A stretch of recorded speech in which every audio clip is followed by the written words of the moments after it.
श्रीशैले सदया पात्रं धीभक्त्यादिगुणार्णवमितीन्द्रप्रणं वन्दे नम्यथा मातरं मुनिं लक्ष्मीनाथसमारम्भां नादयामनमध्यमाम् अस्मदाचार्यपर्यन्तां वन्दे गुरुपरम्परां यो नित्यमक्षतपदां चित्मरुग्मव्यामोहतस्तदितराणि मेने अस्मद्गुरोर्भगवतोऽसदैकसिन्धोः रामानुजचरणौ शरणं प्रपद्ये मातापिता युवतयस्तनया विभूतिः सर्वं यथैव नियमेन मतन्वयानामाद्यशन कुलपतेर्वकुलाभिराम श्रीमत्तदङ्करिरहं प्रणमामि मूर्धनां भूतं सरस्य महदाग्वयपट्टनादर्शी भक्तिसारकुलशेखरयोगिवाहान् ताङ्ग्रेण प्रकालयीन्द्रमिश्रान् श्रीमत्पराङ्कुशं ராமானுஜபதச்சாயா கோவிந்தாக்வானபாகினி ததா யத்த ஸ்வரூபாசா ஜீவான் மத் விஸ்ரமஸ்ததி. இது சுவாமி எம்பெருமானாரின் பதச்சாயா என்று கொண்டாடப்படக்கூடிய கோவிந்த பெருமாள் எம்பார் அவரின் தனியன். சுவாமி எம்பார் அவரின் இயற்பெயர் கோவிந்த பெருமாள். மதுரமங்கலத்திலே தான் அவதரித்தார். சுவாமி எம்பெருமானாரோடு தேக சம்பந்தமுடையவராய் திகழ்ந்தவர் சுவாமி. சுவாமி எம்பெருமானாரை ஆசிரியித்து அவரினுடைய பதச்சாயா என்று கொண்டாடப்படக்கூடியவராய் சுவாமி திகழ்ந்தார். அவரின் திருநக்ஷத்திர வைபவ உற்சவத்தை ஒட்டி அவர் வைபவத்தை அனுபவித்து கொண்டு வரும் ஒரு பிரக்கிரியையிலே அவர் சாதித்த விசேஷார்த்தங்கள், அதாவது சுவாமி இப்போ ஒரு ஆச்சாரியனுடைய வைபவத்தை நம்ம நன்னா தெரிஞ்சுக்கணும் அப்படின்னா அது எங்கேன்னு தெரிஞ்சுக்க முடியும்? அவளோட ஞான பூர்த்தி என்ன, அவளோட வைராக்கிய பூர்த்தி என்ன, அவளோட அனுஷ்டான பூர்த்தி என்ன, இதையெல்லாம் நாம் தெரிஞ்சுக்கிறதுக்கு குரு பரம்பரா பிரபாவம், அவளை பற்றி அந்த அவர்களினுடைய திவ்ய சரித்திரங்களாகட்டும், அதே போல வியாக்கியானங்களிலே 4000 திவ்ய பிரபந்த வியாக்கியானங்களிலே இவர்கள் இந்த மாதிரி இந்த நிர்வாகத்தை தெரிவித்திருக்கா. இந்த மாதிரி ஒரு சரித்திரம் இப்போ இந்த பாசுரத்தில் ஒரு விஷயம் நடக்கிறது, ஒரு தத்துவார்த்தத்தை ஆழ்வார் இங்கே போதிக்கிறார் அப்படின்னு வச்சுட்டா அந்த தத்துவார்த்தத்தை நன்னா ஒரு ப்ராக்டிக்கலாக அந்த தத்துவார்த்தத்தை என்னமா அனுஷ்டானம் பண்ணியிருக்கா நம்ம ஆச்சாரியாள்னு காட்டுறதுக்கு நம்ம ஆச்சாரியர்கள் வாழ்விலே நடந்த ஒரு திவ்ய சரித்திரத்தை ஐதிக்கியத்தை எடுத்து காட்டுவது வியாக்கியாத்தாக்கு மிகவும் ரொம்ப ஒரு வழக்கமாக இருக்கும். அதை கொண்டு நன்னா நம்ம அர்த்தத்தை புரிஞ்சுக்கிறதுக்கு ஒரு வாய்ப்பாக அமையும். அதுபோல சுவாமி எம்பார் வைபவத்தை நாம் உணரும் போது அருளி செயலிலே உள்ள திவ்யார்த்தங்களை சுவாமி என்னவாகராக நிர்வகிப்பர் என்று பார்த்து அவர்களுடைய ஞான பூர்த்தி, அவர்களுடைய அனுபவ பூர்த்திய அனுஷ்டான பூர்த்தியையும் நம்மால் நன்னா அணிய முடிகிறது. இது சுவாமியினுடைய உற்சவத்தில் அனுபவிக்கும் போது ஒரு நல்ல அனுபவமாய் அவருக்கு செய்யும் கிருத்தஜதாம்சமாக அமையிறது. இதில் நம்மாழ்வாரோட ஒரு ஆச்சரியமான பாசுரம், ஊனில் வாழுயிரே நல்லபோ உண்ணப்பெத்து அப்படின்னு ஆழ்வார் 2ஆம் பத்து 3ஆம் திருவாய்மொழி அதில் முதல்ல தொடங்குறார். தொடங்கும்போது தன்னுடைய நெஞ்சை பார்த்து கொண்டாடுறார். ஊனில் வாழுயிரே நல்லபோ உன்னைப்பெத்து வானுலார் பெருமான் மதுசூதன் என்னம்மான் தானும் யானமெல்லாம் தன்னுள்ளே கலந்தொழிந்தோம் தேனும் பாலும் நெய்யும் கண்ணடம் அமுது மொத்தே என்று. யோ, இந்த நல் நெஞ்சத்தை உடையவனாக நான் ஆனேனே, எவ்வளோ பெரிய பிராப்தி! இத்தர விஷயங்களிலே போதுபோக்கி இருக்கக்கூடிய நெஞ்சு சாமான்யமாக பார்க்கிறோம். மனசு நன்னா சிந்தனம் எல்லா இடத்துலையும் போயின்னு இருக்கு. ரொம்ப கஷ்டம்தான் இதுன்னு கீதையிலே இந்த மனசை அடக்கிறதுங்கிறது ரொம்ப கடினம்தான் அப்படின்னு சொல்கிறான் கண்ணன் பெருமான். இந்த மனசு என்ன பண்ணுறது? இதர விஷயங்கள் எம்பெருமானத்தை விட்டு மற்ற விஷயங்கள்ல எல்லாத்தையும் நன்னா போது போக்குறது. அப்படி இல்லாமல் எம்பெருமான் இடத்தே போது போக்குறதே இந்த நெஞ்சு. ஆழ்வார் நெஞ்சு எப்படி இருக்கு? ஆழ்வார் கீழே பாசுரம் பாட போறார். மண்ணை இருந்து துளாவி மாமனன் மண் இது வெண்ணும். ஆழ்வாருடைய நினைவு சம்சாரத்திலே இந்த சம்சாரத்தை நீட்டுவிப்பதற்கு இருக்கக்கூடிய திரவியங்கள், சாம்சாரிகமான திரவியங்கள், இதை பார்த்தாலும் ஆழ்வாருக்கு பகவத் அனுபவமே ஏற்படுகிறது. பகவத் அனுபவம் பகவத் சிந்தனமே ஆழ்வாருக்கு ஏற்படுறது அப்படின்னு அந்த மண்ணை இருந்து துறாவி பாசுரத்தினுடைய விஷயமாக நம் பூர்வாச்சாரியர்கள் சாதிக்கிறார். அதாவது எப்படி இப்போ நம்ம சன்னதிக்கே போனாலும் நமக்கு இதர விஷயங்கள் தான் நம்மளுடைய மனசில் ஓடின்றது. ஆழ்வாருக்கு எப்படி சாம்சாரிகமான விஷயங்கள், மண், அதுக்கப்புறம் மாடு போடுது, இது போடுது, அதை போடுது, எதை பார்த்தாலும் பாம்பு போடுது, இது என்னுடைய பெருமானுடைய படுக்கை அப்படின்னு பாசுரம் பாடுறார். ஆக என்ன விஷயம்? சாம்சாரிகமான திரவியங்களை பார்த்தாலும் ஆழ்வாருக்கு பகவத் சிந்தனமே ஏற்படுறது. அது எல்லாத்தையும் கொண்டு ஆழ்வாருடைய மனசு அப்படி இருக்கு. அதை தான் தெரிவிக்கிற. இந்த ஆழ்வார் இந்த மாதிரி ஒரு மனசை பெத்தேனே, இந்த இந்த நெஞ்சத்தை நல்லபோ உன்னை பெத்து, ரொம்ப பெரிய பிராப்தி இது கிடைச்சதுனால தான் என்ன நடக்கிறது, தேனும் பாலும் நெய்யும் கண்ணலும் அமுதுமொத்தே என்ன ஒரு அனுபவம் பகவத் எம்பெருமானோடு தானும் யானுமெல்லாம் தன்னுள்ளே கலந்தொழிந்தோம். எல்லா ஆழ்வாருக்கு எல்லா அனுபவம் எப்படி கொடுக்குறான் எம்பெருமான், ஆழ்வார் மனசை கொண்டு அனுபவங்களை கொடுக்குறான். அந்த மனசை கொண்டு இந்த அனுபவத்தை எப்படி கொடுக்குறான், இங்கே ஆழ்வார் எம்பெருமானோடு சேர்ந்து விட்டார். சேர்ந்தோன்னு தன் மனசை கொண்டாடுறார். இந்த மாதிரி தேனும் பாலும் நெய்யும் கண்ணலும் அமுதும் எல்லாம் கலந்துருந்தா எப்படி இருக்கும், எவ்வளவு ரொம்ப சௌக்கியமாக இருக்கும், எவ்வளவு ஆனந்தமாக இருக்கும், அந்த ருச்சி எவ்வளவு நன்னா இருக்கும். அந்த ருச்சி எப்படி ஆழ்வாருக்கு எந்த விஷயத்தில் கிடைக்கும், இந்த சாமானிய தேனில் கிடைக்குமா, இல்லை எம்பெருமானோடு சேர்ந்து கலவையாலே கிடைக்கிறது. அதை பிராப்தமாக்கிறதுக்கு எம்பெருமான் இந்த மனசை தானே கருவியாக கொடுத்துருக்கான். அந்த மனசு பெற்றதுனாலும் இந்த பிராப்தி ஆச்சு என்ன முதல்ல தன்னுடைய மனசை ஆழ்வார் கொண்டாடுறார் இந்த பாசுரத்தில்.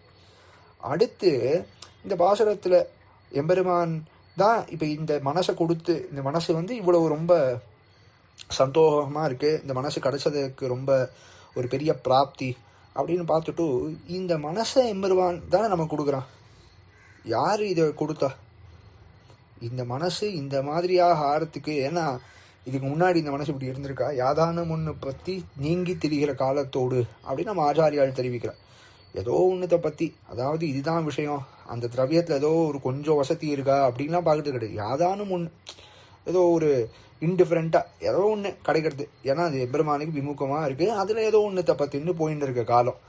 அப்படி இல்லாமல் மனசு அப்படி இல்லாமல் எம்பெருமான் பரமாக எம்பெருமான் வசமாக ஆச்சு அப்படின்னா அந்த மனசுக்கு ஏற்ற முதல் பாசுரத்தை சொன்னால் அந்த மனசுக்கு ஏன் இந்த இந்த எண்ணம் வர்றது, மனசு ஏன் எம்பெருமானிடத்தை லயிக்கிறதுனா அது எம்பெருமானினுடைய அருளன்னோ அப்படின்னு நன்னா பார்த்துட்டு அந்த எம்பெருமானினுடைய நெருகேத்துக கிருப்பை, அந்த கிருப்பை இருக்கோல்லையோ அதை கொண்டாடி ஆழ்வார் அந்த கிருப்பையை நினைச்சு பாசுரம் பாடுறார். அடுத்து ஒத்தார் மிக்காரே இளையாய மாமாயா ஒத்தாய் எப்பொருட்கும் உயிராய் என்னை பெற்ற தாயாய் தந்தையாய் அறியாதன அறிவித்த அத்தா நீ செய்தன அடியேன் அறியேனே, யோ எவ்வளோ உபகாரம் பண்ணியிருக்க நீ எனக்கு அப்படின்னு எம்பெருமான கொண்டாடுற.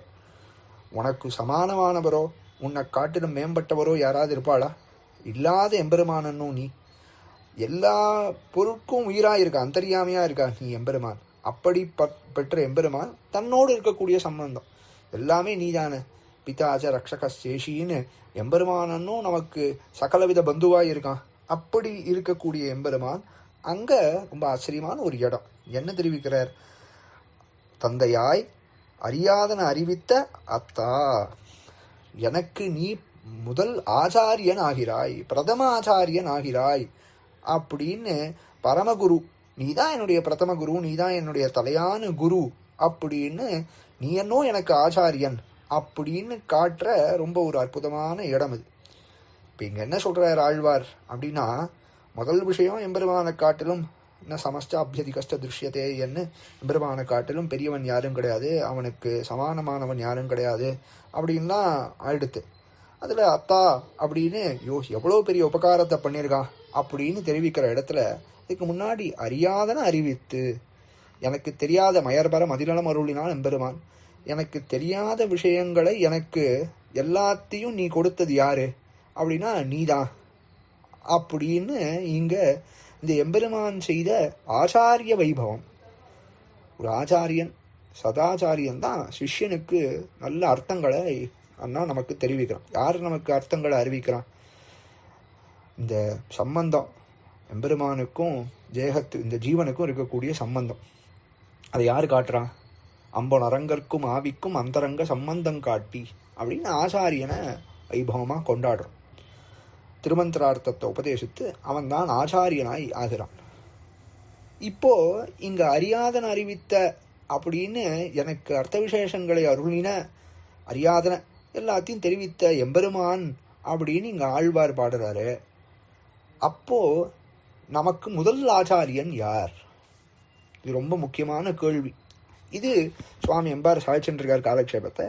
அந்த சமயத்தில் இந்த கேள்வி வருது, அறியாதன அறிவித்த அப்படின்னு ஆழ்வார் எம்பெருமான சொல்றாரு. இப்போ நமக்கு ஒரு ஜீவனுக்கு முதல் குரு யாருன்னு கொள்ள வேண்டும். ஏன்னா ஒரு த்விஜனாக இருக்கக்கூடியவனுக்கு பிதா முதல்ல ஒரு யஜ்ஞோபவீதத்தை பண்ணி கொடுத்து காயத்ரியை உபதேசிக்கிறார். அப்போது அப்பா ஒரு குருவாக அமையிறார். இது சாமான்யமாக பார்க்கிற விஷயம். அதுக்கப்புறம் ஆச்சாரியன்தான் திருமந்திரத்தை உபதேசிக்கிறான். சம்சார நிவர்த்தகமான பெரிய திருமந்திரத்தை உபதேசிப்பவனே நேரே ஆச்சாரியன் அப்படின்னு தெரிவிக்கிறான். சம்சார நிவர்த்தகமான பெரிய திருமந்திரம்.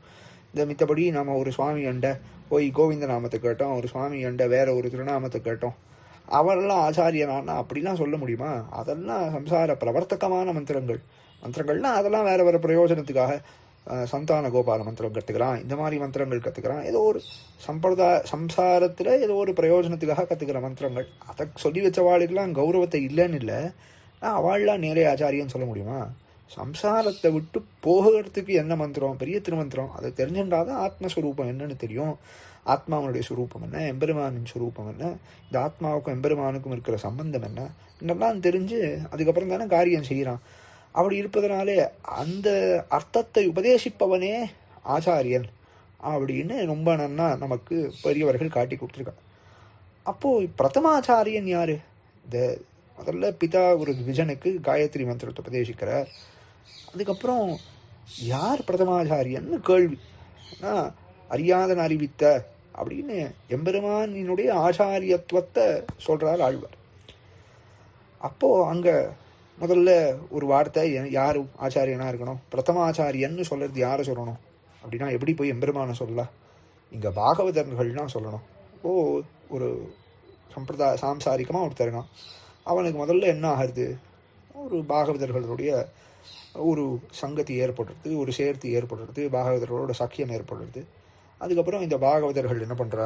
இவனை திருத்தி இல்லைப்பா இந்த மாதிரி இருக்கக்கூடாது, நாம் போய் ஒரு சதாச்சாரியனை பற்றணும், இந்த ஆச்சாரியனை பற்றினாலும் நமக்கு உஜ்ஜீவனம் ஏற்படும், அவர் தான் உனக்கு நீ யாருன்னு அண்ணா உபதேசித்து இந்த எபெருமானோடு சேர்த்து வைக்கக்கூடியவர், அவரை போய் நம்ம அடைய வேண்டாமான்னு அண்ணா உபதேசங்கள்லாம் பண்ணி இந்த ஸ்ரீ வைஷ்ணவர்கள் தான் ஆச்சாரியனோட சேர்த்து வைக்கிறான்.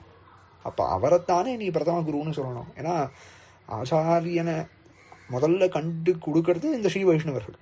ஸ்ரீ வைஷ்ணவா தான் ஆச்சாரியனை காட்டி கொடுக்குறா. அதுக்கப்புறம் ஆச்சாரிய சம்பந்தம் ஏற்படுறது, ஆச்சாரியன் எம்பெருமானை காட்டி கொடுக்குறா. அப்படி இருக்கும்போது பிரதம குருன்னு யாரை சொல்லணும்?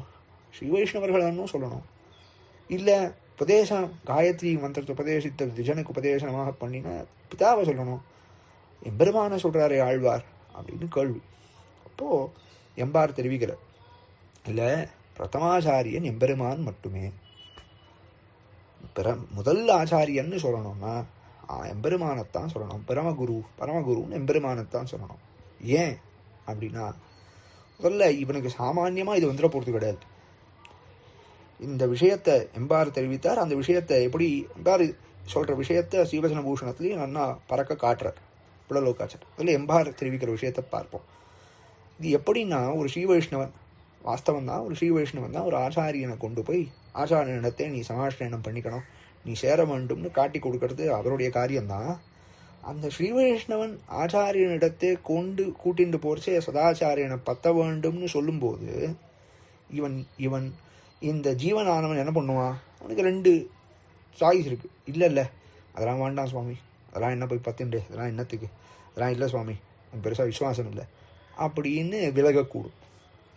அந்த சமயத்தில் விலகாமல் இருந்து அந்த எம்பெருமான் அந்தர்யாமியாக இருக்கக்கூடிய எம்பெருமான், அந்த ஹிருதயத்தில் இருக்கக்கூடிய அந்த எம்பெருமான் இவனை தடுத்து, இல்லை அந்த மாதிரி கிடையாது அப்படின்னு இவன் விலகாமல் இருப்பதற்கு ஆவண செய்து அங்கே அப்படியே போய் இவன் சுவாதந்திரத்தை ஒரு கட்டுப்பாடு போட்டு, இல்லை ஆம் அவர் சொல்லியிருக்கார், ஸ்ரீ வைஷ்ணவர் சொல்லியிருக்கார், அவர் சொன்னால் சரியா இருக்கும் அப்படின்னு இசைவதற்கு எம்பெருமான் தான் செய்கிறான் காரியத்தை.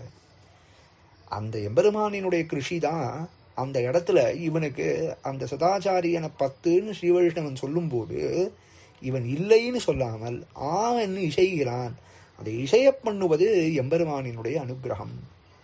அதை கொண்டு பார்த்தா இவன் ஸ்ரீ வைஷ்ணவர் தான் ஆச்சாரியனை பத்தரான்னு சொன்னா கூட ஒரு சதாச்சாரிய சம்பந்தம் ஏற்படுறது இந்த எம்பெருமானினுடைய அனுகிரகத்தாலே. 2 விதம். எம்பெருமான் அனுகிரகத்தால் தான் சதாச்சாரிய சம்பந்தம் ஏற்படும். நிருகேதுக கிருபா வைபவத்தில் தெரிவிக்கிறது. இவன் இவ்வளவு நாள் விமுகனாக இருந்து அவன் விமுகனாக இவ்வளோ நாள் ஏதோ ஒன்றத்தை பற்றி இருந்தால் இன்னைக்கு ஸ்ரீ வைஷ்ணவ சமிருத்தி எப்படி ஏற்படுறது, ஸ்ரீ வைஷ்ணவ சக்கியம் எப்படி ஏற்படுறது, ஆச்சாரியனோட சம்பந்தம் எப்படி ஏற்படும், அதெல்லாம் எம்பெருமான் பண்ணக்கூடிய சுகிருத்து. இவன் பண்ணுற சுகிருத்து இல்லை. இவனா ஏதோ ஊரை சொன்னாய் பேரை சொன்னாயின்னு இவன் மாட்டு சாமான்யமாக செய்த காரியத்துக்கு எல்லாத்துக்கும் ஒரு சுகிருத்தை ஏற்படுத்தி அந்த எம்பெருமான் செய்யக்கூடியதான காரியம். அந்த எம்பெருமான் செய்து அப்போலேருந்து செஞ்சு வந்ததுனால தான் இன்னைக்கு ஸ்ரீ வைஷ்ணவ சம்பந்தம் ஏற்படுறது. விமுகனாக இருந்தவன அபிமுகனாக்கி அதற்கப்புறம் அதுக்கும் மேலே இவன் என்ன செய்கிறான், இவன் ஸ்ரீ வைஷ்ணவன் அழிச்சுட்டு போகும்போது ஆம் என்ன இசைவிக்கிறான் அந்த எம்பெருமான். அந்த இசைவித்து அந்த எம்பெருமான் செய்யக்கூடிய காரியத்தை பார்த்தா ஆச்சாரியனை காட்டி கொடுக்கறதுன்னு பார்க்கறச்சே அது எம்பெருமான் செய்யக்கூடியதான காரியம் அப்படின்னு காட்டி, அப்போ பிரதம குரு அப்படின்னு நம்ம யாரை சொல்லணும், ஆழ்வார் சொல்லிட்டாரு இது நன்னா. பிரதம குருன்னா அது எம்பெருமான் மட்டுமே அப்படின்னு காட்டி கொடுக்குற. இதை வச்சுண்டு சுவாமி எம்பார் இங்கே சாதித்த இந்த வீட்டில் இருக்கக்கூடிய இடம், இதை வச்சுண்டு தான் நன்னா இதை நன்னா திருடீகரணம் பண்ணும் வகையில் பிழலோகாச்சார் 2 சூர்ணிகை சாதிச்சிருக்கார்.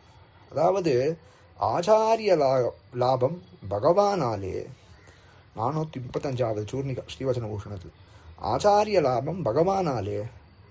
ஏன்னா அது அப்படியே கீழே அந்த பிரகரணம் கடைசி பிரகரணம், அதில் ஆச்சாரிய வைபவத்தை எல்லாம் சொல்லிட்டு வர. சதாச்சாரிய சம்பந்தம் இல்லாமல் போகும்போது இந்த ஸ்ரீ வைஷ்ணவனுக்கு பேரு கிடைக்காது. சதாச்சாரிய சம்பந்தத்தாலே அவன் இவனை நம்முடையவன் என்ன அங்கீகாரத்தால் மட்டும்தான் இவனுக்கு பேரு அப்படின்னு காட்டக்கூடிய பிரகரணம். அப்போது அதில் ஒரு கேள்வி, இந்த ஆச்சாரிய சம்பந்தம் ஆச்சாரிய லாபம் இவனுக்கு எப்படி கிடைக்கிறது அப்படின்னா அது எம்பெருமானாலே அப்படின்னு சொல்கிற. அதாவது அங்கே மாமனிகள் வியாக்கியானம் இது எம்பார் சாதித்த விஷயத்தை அப்படியே இதில் நன்னா நமக்கு இன்னும் நன்னா புரியறதுக்காக அதை நன்னா பெருசாக்கி நன்னா ஒரு விஸ்தாரமாக சாதிக்கிற. என்ன அதாவது இவன் பண்ணக்கூடிய எப்படின்னா பகவத் லாப ஹேத்துவாய் பரம பிராபியபூதமான ஆச்சாரியனை லபிக்கை ஈஸ்வர சௌஹார்தம் ஈஸ்வரஸ்ச சௌஹார்தம் அப்படின்னு தெரிவிக்கிறார். என்ன பண்றான், ஈஸ்வரனுடைய சௌஹார்தம், அவனினுடைய கருணை, உயர்ந்த திருவுள்ளம், அவனுக்கு நிருகேத்துக்க கிருப்பை, அந்த திருவுள்ளத்துக்கேற்ப தான் அதனாலே அந்த எம்பெருமானாலே தான் இவனுக்கு கிடைக்கிறது அப்படின்னு காட்டுறான். எப்படின்னா இவனுக்கு என்னெல்லாம் பண்ணியிருக்கான், முன்னாடியிலேருந்து நிருபாதிக்க சுகுர்த்தாய், இவன் தான் எம்பெருமான் தான் சுகுர்த்தா இருக்கான், இவனுக்கு ஒன்றும் சுகுர்த்து கிடையாது. அதனால ஒரு உபாதி இல்லாமல் ஒரு காரணம் இல்லாமல் இவனே தானே புண்ணியங்களை தேடி கொடுக்குறான். மடிவாங்காயிட்டு பொன்னாழியன், இப்படி ஒரு பொன்னாடி இருக்கிறவன் அண்ணா இந்த சுரகளில் அப்படியே உரைகளில் உரைச்சி அதில் மெழுகள்லாம் தேய்ச்சி கால் பொண்ணாயித்து கலஞ்சி பொண்ணாயித்துன்னு சேர்ப்பானோ அதுபோல் இந்த எம்பெருமான் இவனுக்கு எல்லாத்தையும் சேர்க்குறான். இந்த ஜீவனுக்கு சேர்த்து விசேஷ கட்டாட்சத்துக்கு பற்றாசுகளையும் தானே கல்பித்து கொண்டு எம்பெருமான் ஜாயமான பகவத் கட்டாட்சத்தாலே மோட்ச ருசி பிறந்தவாரேன்னு தெரிவிக்கிறார். ஜாயமான கருவிலே திருவிழாதீர்னார் ஆழ்வார். கருவிலேனோ திருவேணும் பெருமான் இந்த ஜீவன் இந்த ஜன்மத்தில் ஜனிக்கும் போது, இந்த சரீரத்தில் ஜனிக்கும் போது அந்த சமயத்தில் ஈஸ்வர கட்டாட்சம் வேணுமே, ஜாயமான பகவத் கட்டாட்சம் ஏற்பட வேணும்.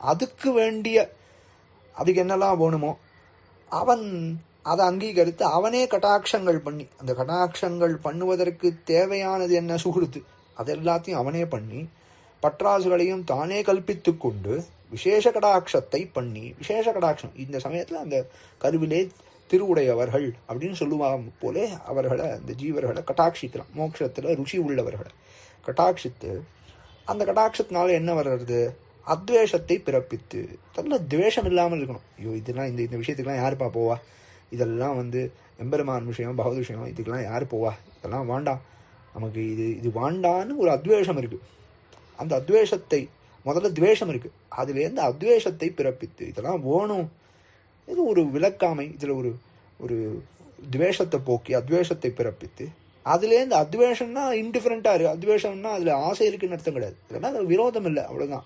அதுலேருந்து என்ன வரணும், ஆபிமுக்கியத்தை உண்டாக்கி அதில் ஒரு ருச்சியை உண்டாக்கணும், அதில் ஒரு விஸ்வாசம் உண்டாக்கணும். அதை உண்டாக்கி அதுக்கப்புறம் இதை உண்டாக்கி சாத்வித சம்பாஷணைத்திலே மூட்டி ஸ்ரீ வைஷ்ணவர்களோடு இருக்கக்கூடிய சேர்த்தி சக்கியம் அதெல்லாத்தையும் உண்டாக்கி அதிலிருந்து அதுக்கப்புறம் என்ன ஆகுது, ஸ்ரீ வைஷ்ணவர்களோடு சேர்ந்திருந்தால் சதாச்சாரியனை பத்திரம்.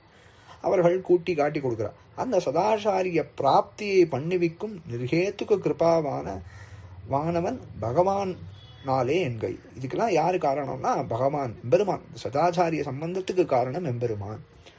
ஆக அத்தா நீதான் எனக்கு எல்லாத்தையும் அறிவித்தாய் அப்படின்னு ஆழ்வார் சொல்றதோடைய பட்சம் என்ன? முதல்ல தெரிவிக்க வேண்டிய விஷயங்கள் எல்லாத்தையும் ஆச்சாரிய சம்பந்தம் உள்பட, ஏன்னா பெரிய திருமந்திரத்தை உபதேசிப்பவனே ஆச்சாரியன் அப்படின்னு ஆயிடுத்து.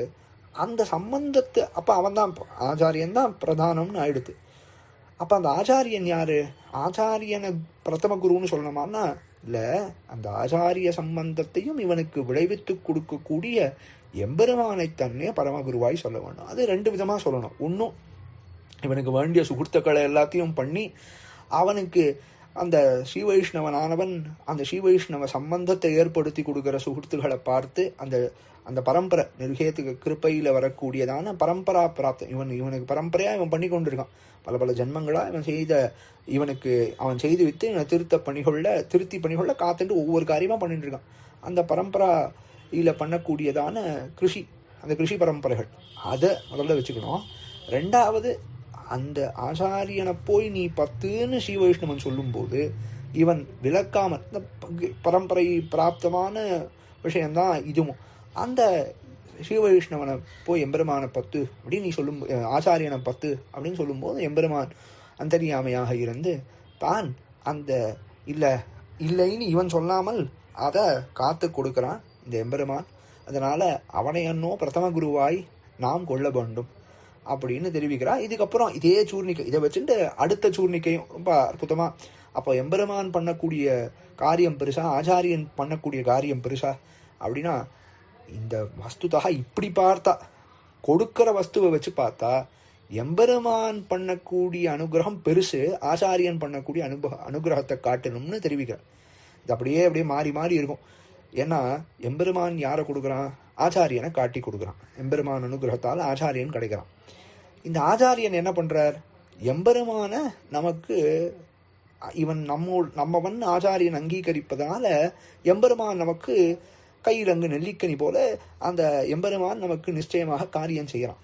எம்பெருமானுடைய அனுகிரகம் கிடைக்கிறது, எம்பெருமான் பரமபத பிராப்தி ஆறுது, நித்திய கைங்கரிய பிராப்தி ஆறுது. இது எதனால வர்றது?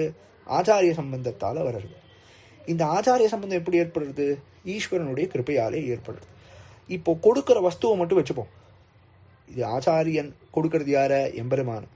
எம்பெருமான் கொடுக்கறது யார? ஆச்சாரியன். இதை மட்டும் வச்சுட்டா ஆச்சாரியன் கொடுக்கிற எம்பெருமான் அவன் பாப புண்ணியங்களுக்கு ஏற்பட காரியத்தை செய்யக்கூடியவன். அவன் நிரங்குச ஸ்வதந்திரன். அவன் என்ன பண்றான்? அதாவது பந்த மோக்ஷோபாய ஹேத்துவாய், பந்தத்துக்கு அவன் காரணம்னா அவன் காரணம் நேரே இல்லை. ஆனால் இவனுடைய கர்மத்துக்கு அவன் வசப்பட்டு பந்தத்தை கொடுக்குறான். இல்லை அனுகிரக விசேஷத்தால் மோட்சத்தை கொடுக்க வாய்ப்பு இருக்கு. பந்த மோக்ஷோபாய ஹேத்துவாய். ஆனால் ரெண்டுத்தையும் எம்பெருமானால கொடுக்க முடியும். அதை யார் கொடுக்குறார்? ஆச்சாரியன் நமக்கு கொடுக்குறார். எம்பெருமான் விஷயம், எம்பெருமான் வஸ்து, அதை யார் கொடுக்குறா? ஆச்சாரியன் கொடுக்குறான். ஆச்சாரியன்ற சம்பந்தம் அவரை யார் காட்டி கொடுக்குறா?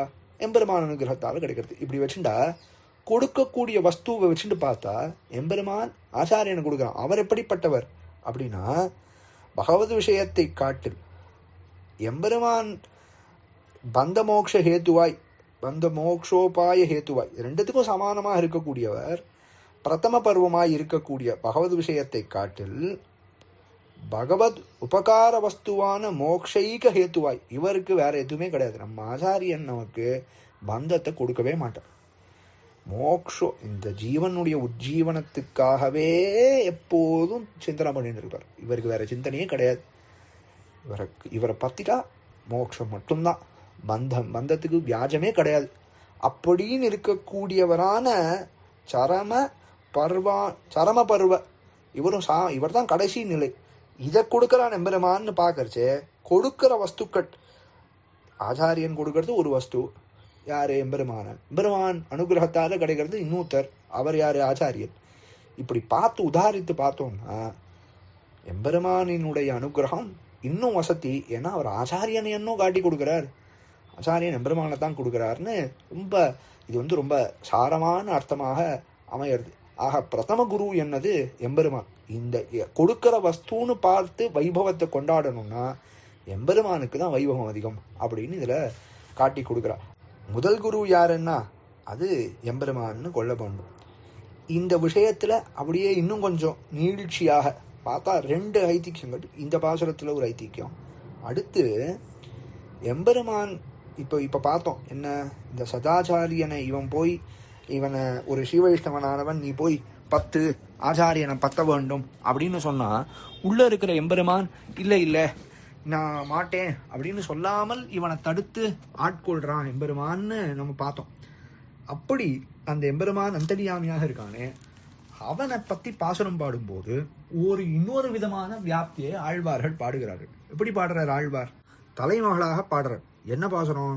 வெள்ளை சுரி சொங்கோடு ஆழி ஏந்தி தாமரை கண்ணன் என் நெஞ்சினோடு புள்ளை கடாகின்ற வார்த்தை காணீர் அப்படின்ற.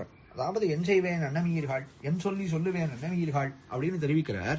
அதாவது என்னன்னா, எம்பெருமான் என் கிருதயத்துக்குள்ள இருக்கான். எப்படி இருக்கான் அப்படின்னா, பரமபதத்துல இருக்கக்கூடிய இடத்தை காட்டு, இந்த விபூதியை காட்டு, திருப்பாத் விபூதி 3 மடங்கு இருக்கிற விபூதி, அந்த விபூதியில கருட சேவை ஏற்படுறது அப்படின்னா அப்போ எவ்வளவு ரொம்ப நன்னா ஸ்பேஷியஸா இடம் பூரா இருந்து அந்த கருட சேவை ரொம்ப ஆச்சரியமா அனுபவம் ஏற்படுமோ, அதே போல சங்கு சக்கரத்தை ஏந்தி கொண்டு தாமரை கண்ணன் எம்பெருமான் என் நெஞ்சுக்குள்ளே, என்னுடைய நெஞ்சினே புள்ளைக்கடா, அதாவது கருடாழ்வார் கருட வாகனா ரூடனாக எம்பெருமான் இருக்கான் பாருங்கோ அப்படின்னு என் தலைமகள் சொல்றா அப்படின்னு பாடக்கூடிய, என் தலைமகளாக இருந்து பாடக்கூடிய பாட்டு.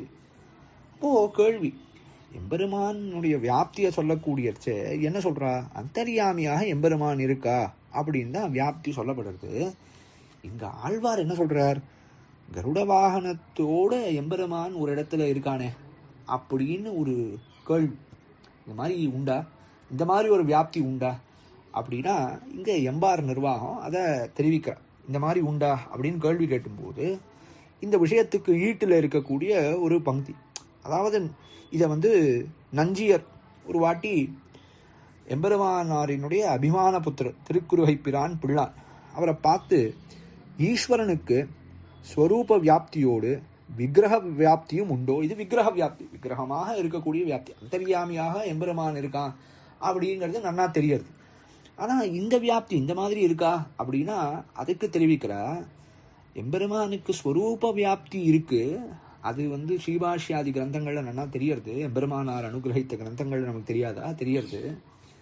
அனுகூலர்களாக இருக்கக்கூடியவர்கள் எம்பெருமானோடு அப்படியே ஆத்மைவ அவாதான் என்னுடைய ஆத்மா அப்படின்னு எம்பெருமான் யாரெல்லாம் கொண்டாடுறனோ அந்த மாதிரி அனுகூலர்களாக இருக்கக்கூடியவர்கள், எம்பெருமான் நினைவாக இருக்கக்கூடியவர்கள், ஆழ்வார்கள் போன்றவர்கள், அவர்களிடத்து விக்கிரக வியாப்தியும் உண்டு என்று எம்பார் உபன்யசித்து கேட்டிருக்கும். அதாவது எம்பார் இந்த மாதிரி நிர்வகிப்பர், இந்த விக்கிரக வியாப்தி உண்டுன்னு என்பார் நிர்வகிப்பர். ஸ்வரூப வியாப்தியோடு இது ஆழ்வாருக்கு ஏற்படக்கூடிய அனுபவம் தான். எம்பெருமான் அந்த மாதிரியும் வியாபிப்பது உண்டு என்ன எம்பார் நிர்வகிப்பர் அப்படின்னு நமக்கு ஆச்சரியமா காட்டி கொடுக்கிறார். ஆகை ஸ்வரூப வியாப்தி மட்டும் இல்லை எம்பெருமானுக்கு, இந்த மாதிரி விசேஷத்தா இது சாமானிய ஆளுக்கு இல்லை, எம்பெருமானோடு பரம அனுகூலர்களாக இருந்து எம்பெருமான் நினைவாகவே இருக்கக்கூடியவர்களுக்காக எம்பெருமான் காட்டக்கூடியதான அனுபவம் இது. அது ஆழ்வாருக்கு இருக்கு என்று நம்ம நன்னா பார்க்க முடியாது. அதை அந்த பாசுரத்துல காட்டுறார். அதனால இப்படியும் ஒரு வியாப்தி உண்டு. அதாவது எங்கன்னா திருமேனியோடு எம்பெருமான் அடியார் நெஞ்சில் கோயில் கொண்டுள்ளானோ இவர் நெஞ்சில் ஒரு கருட சேவை நடந்ததுன்னா இங்க கருடாழ்வாரூடனாக கருடவாகனாரூடனாக எம்பெருமான் இருக்கக்கூடிய நிகழ்வை காட்டுறார். அதை இதுல அப்போ சொல்றார் என்னன்னா, எம்பார் அனுகூலரான ஆஷ்டிதர்கள் நெஞ்சிலே அவர் பக்தி செய்வதற்கு தியானத்துக்கு எளியானாய் திருமேனியுடன் வியாபித்து இருப்பதாக அருளி செய்ய கேட்டதுண்டு. இது திருக்குறுகை பிரான் பிள்ளான் காட்டுறது. அதனால இதுல ஒன்றும் சம்சயம் இல்லை. ஸ்வரூப வியாப்தியோடு ஹிருதயத்துல இந்த மாதிரி அவளுடைய அனுபவம், அவ எம்பெருமான தியானித்திருக்கா, எப்பவும் எம்பெருமானோடையே இருந்து கொண்டு இருக்கக்கூடியவர்கள், எம்பெருமான் நினைவாகவே இருந்து கொண்டு இருக்கக்கூடியவர்கள், அவளுக்கு அனுகூலம் செய்யணும். எப்படி செய்யறது? அனுகூலத்துக்காக அவா தியானத்துக்கு சௌகரியமாக எம்பெருமான் இந்த மாதிரி வியாபிப்பது உண்டு. ஸ்வரூப வியாப்தியோடு இந்த வியாப்தியும் உண்டு. அதனால அது மட்டும்தான்னு எப்படியும் நினைக்க வேண்டாம். இந்த மாதிரியான வியாப்தியும் அனுகூலர்களுக்கு உண்டு அப்படின்னு எம்பார் தெரிவித்ததை காட்டி, இங்க நிர்வாகத்தை காட்டி, இதுல ஆழ்வார் அனுபவத்துல ஒன்றும் தட்டில்லை அப்படின்னு நமக்கு காட்டி கொடுத்துருக்கார். அதாவது இவருடைய ஞான பூர்த்தி எப்படின்னா, இது பல சரித்திரங்களால நம்மால காணப்பெறுகிறது. பல வித்வான்கள் இதை பற்றி நமக்கு அனுகிரகிக்க உள்ளார்கள். அவருடைய ஞான பூர்த்தி ஆகட்டும், அனுபவ பூர்த்தி ஆகட்டும், அதில் ஒரு அதாவது ஞான அனுஷ்டானம் நன்னாகவே உடையனான குருவை அடைந்த கால்னு சொல்வதற்கு அப்படியே ஏற்று அதற்கு ஒரு உதாரணம் காட்டணும்னா சுவாமி எம்பார்னு காட்டக்கூடிய விதமாக சுவாமி திகழ்ந்தார். அதில் வீட்டில் இதே மாதிரி அநேக இடங்களிலே அவருடைய ஞான பூர்த்தியும் அனுஷ்டான பூர்த்தியும் நன்னா வெளிப்படுறது. அதிலே ஒரு சிலவற்றை இங்கே அனுபவித்தோம். சுவாமி எம்பாரின் திருநக்ஷத்திரோத்சவத்தில் அவருடைய அனுகிரகமானது நம் அனைவருக்கும் பிராப்தமாக வேண்டும் என்று பிரார்த்திக்கிறேன். சுவாமி எம்பார் திருவடிகளே சரணம்.